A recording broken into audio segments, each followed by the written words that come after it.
And for the first of many chats on Fridays, it is our friend Andrew Raycroft. Razor, good morning. How are you? Good morning, gentlemen. I'm wonderful. How's Friday going? Pretty good. 9-0-1. Would you have ever envisioned? I mean, even the biggest of Bruins honks never could have envisioned this kind of 10-game start, could they? No way. But I should have leaned into it, right? Like after last season and this team, like everyone doubting them last year with the injuries at the start of the season. I should have just leaned in if they're going to win 50 in a row to start the season, and I'd look smart right now. But it's crazy. It really is. Razor, are they better than last year? I don't think we can say that. Like that was historic last season, but isn't it feeling like it at least?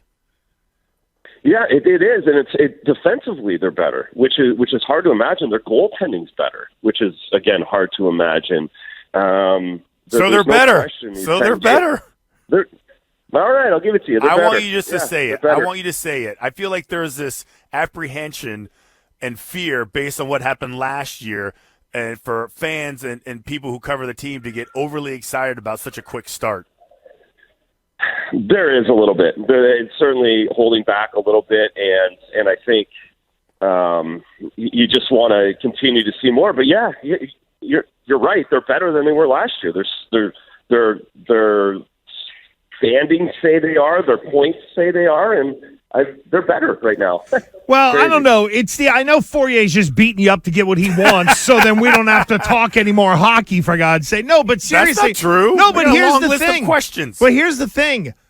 Why they're not better, even though the record says it, is because of the youth. And with the youth, there will be the inconsistency. Like in the football world, Razor, Fourier and I would look at a quarterback who would have 2 games that is young and be like, oh, my God, look at this guy. It's unbelievable. And then us 2 football idiots would go, wait till they get some tape on them. Wait till they start game planning against this guy. At what point in terms of the young players for the Bruins is there going to be some of that, Razor, where it's okay, we know this kid's playing great, but here's the deficiency in his game? Is it just a matter of time before the league catches up to some of the younger Bruins and what they can and can't do? Well, the Matt Poitras of the world, yes. At some point, right, there's going to be, this is a really hard league, whether that's game 37 or game 47. It's probably somewhere around there. The dog days of January that come in and make life difficult. But they're not that young either, right? Like when you have the Marchands and the Coyles and the Zakas, carrying and leading these guys, I think they'll be able to navigate the young guys and their hard times and how they get through them. So there is going to be some growing pains at some point for some of these kids, but the Beecher, it just gets hard. The league gets hard, and but again, I think they have the right kind of people in place that are old enough to understand how to get them through that. So, we were talking about earlier about how Montgomery tinkers with his lines. Like, is there any rhyme or reason to it? I haven't been able to see it, no, especially this season. But I think that's also because we're all trying to get a handle on what Matt Poitras does, what Morgan Geekie does, what Beecher does, what Brown does. So there's a bunch of new faces that we're trying to understand what they're like individually, let alone when you put these combinations together and how they work and what the reasoning is against the teams they're playing. So no, I don't really have a good handle on it. There hasn't been a lot of explanation from anyone in the organization. It's just this is what they want to do, and they want to see how these look. And obviously, he's pushing the right buttons. There's no question about that. Our pal Andrew Raycroft talking hockey with Gresham Fourier. He'll be with us every Friday at 11:25 during the season to break down this Bruins team. And you mentioned Poitras. He's only 18. What is the good of this guy? And then you've been in the spot, Razor, of being young, being thrown into things. What is the other side of it in terms of managing this kid to help him get through an 80-plus game regular season? Well, it's a lot of it's the off-ice stuff, right? A lot of it's okay, now where's he living? Who's doing his laundry? Who's cooking? How's he eating? And that becomes more difficult as the season goes on. When you're playing 3 and 4 nights, when you're playing 16 games a month, who's managing him? So those are the hard part of it is off the ice, and again, how does the body stay up? It's all the guys that have been in the league for 10, 12, 15 years. It's been their bodies are built differently. They're the grind that they go up against, and it's the same as football, right, guys? It's the same thing. The hitting years after years, your body builds up and builds tolerance for all those things. And when you don't have it, even though you're young, you have quick bounce back, but you're not used to it. And so those are the kind of the worrisome things and the things that the organization is looking to manage and watching for with a younger group of players. On a upside, it's his details, it's his discipline. Of course, his skill level is very high, but his details are so good at this level already. His hockey sense is very good that as he continues to see patterns and continues to play games, he's only going to process more and more and more and become better and quicker with his reads and with his plays. So we're talking to Andrew Razor Raycroft. So your thoughts on Charlie McAvoy and the 4-game suspension he got for the hit on the Florida Panthers defenseman Larson? Was that fair? Yeah, I kind of expected. Might have gotten away with 3, but there was a headshot in the league just a week ago or a week prior to Charlie doing that, and Rasmus Anderson in Calgary got 4 games. I thought the one Rasmus laid was a little more intentional, but there was no question Charlie hit him right in the chops, and the league's getting rid of those headshots, the unnecessary ones especially, and so I wasn't surprised. I did see that he might be appealing. I don't know if that's just a Twitter rumor or not, but the 4 games, I was just happy he didn't have to go meet the commissioner and stare at a 5 or 6 game one. Andrew Raycroft with Gresh and Fourier. What are you seeing in the goaltending other than it being great? At some point, do they got to pick a lane here, the Bruins, in terms of which guy they're going to go with? You know, do they ride this out all the way to the end until one of them either leaves in free agency, or do you got to trade one? Where are you on the goaltending right now, Razor? Well, right now you're rolling them over. It's you going back and forth with these guys. They're so good. They're so comfortable in the rotation that they're in. They play so well. They get along, etc. At some point, you have to pick somebody, I think. Maybe you don't. I'm very unsure. I haven't been able to wrap my head around looking ahead 6 months, 7 months. But I do still feel like you have to pick one, but they're just so good right now. And what I'm seeing is just their athleticism within the structure. And I talk about goalie Bob all the time, right? He's one of my favorite people in hockey. I think he's tremendous at what he does and how he builds these goalies up. So they've really feel comfortable in their drift and their recoil and how they want to play. But within all of that, there's so much athleticism. You see Jeremy Swayman last night. He is flying all over the ice, but then he gets to his spot, sets his feet, and he makes an easy save with no rebound. So they're just playing at an extremely, extremely high level, and it is a huge benefit for this team, at least for the next 60 games, to be able to go back and forth with 2 number 1 goaltenders in the National Hockey League. You're just going to get more wins in the regular season for sure if you have these guys playing the way they are every other night. And Razor, I'm not sure which guy, whether it was Allmark or Swayman who said this, but I'm assuming they both kind of think the same way.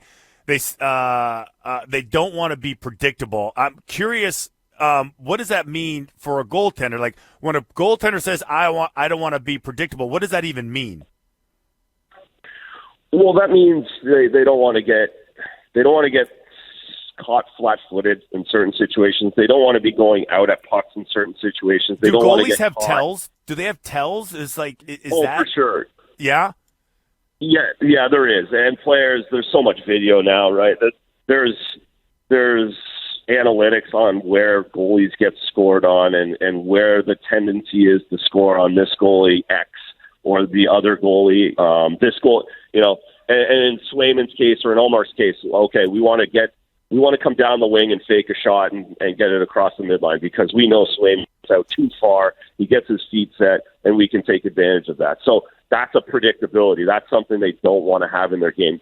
They want everything to be all read based. They don't want to have just one save selection for three different saves that they need to make. And I think that's the other thing that I could say, like their choice of saves, their save selection right now is almost perfect. Whether it's, okay, I'm going to challenge because this guy's shooting on this play. Oh, I can read that this guy's making a pass, so I'm going to be a little bit deeper. You watch both of their saves on a loop.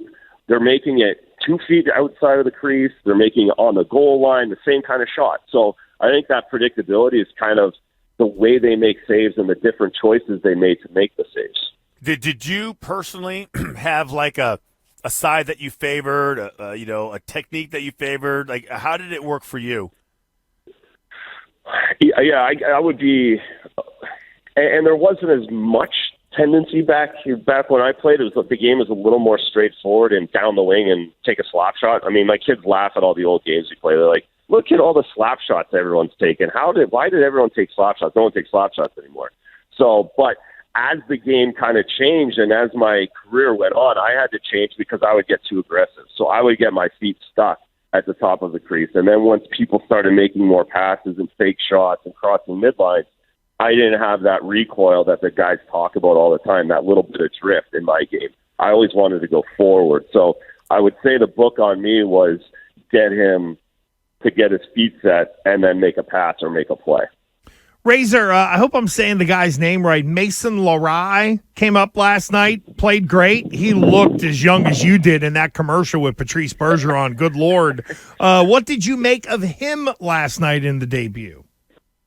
Oh, what a set of hair that kid's got. Oh, what wow. That is some flowing locks, is it not? It sure is. He's letting it go. It's a flock of seagulls.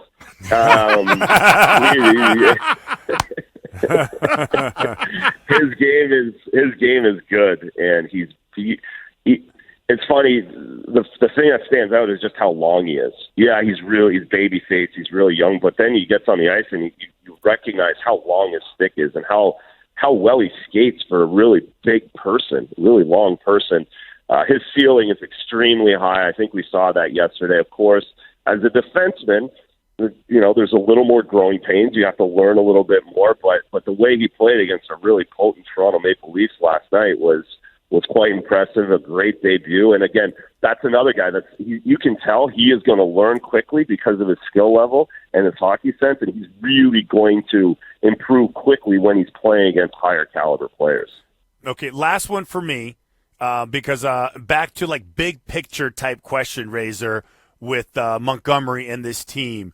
And I don't remember what the postseason like press conference was like or what he said, but as far as like something that he would be wary of, like a pitfall that he would do, something that he would do differently this year as opposed to last year, do you think he has any of those regrets from last year and he would be wary of this year?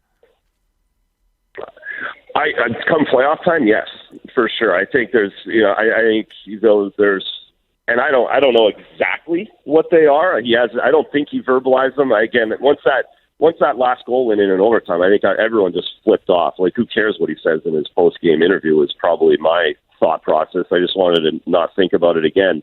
So there's things come postseason. I think he has a really good handle with the season they had last season of how to navigate a regular season and with the line changes and everything else. But I would think that they're going to get to line combinations at game 70. I think they'll be a little more solidified in some of those things, and we won't see the changes that we saw last playoff where Charlie Coyle's moving in and up and down the lineup and Krejci with the injury. So that would be my guess, that come game 65, game 70, we're going to see a more consistent lineup is the right word that I'm looking for.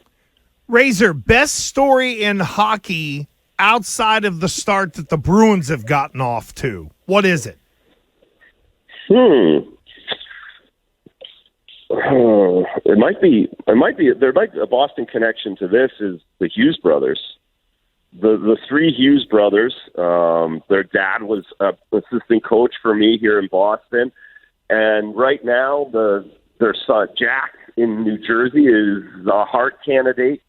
Quinn Hughes in Vancouver could be a Norris candidate, and then Luke Hughes, who's also a defenseman in New Jersey, could be a candidate for Rookie of the Year right now. He leads all rookies in rookie defenseman in scoring.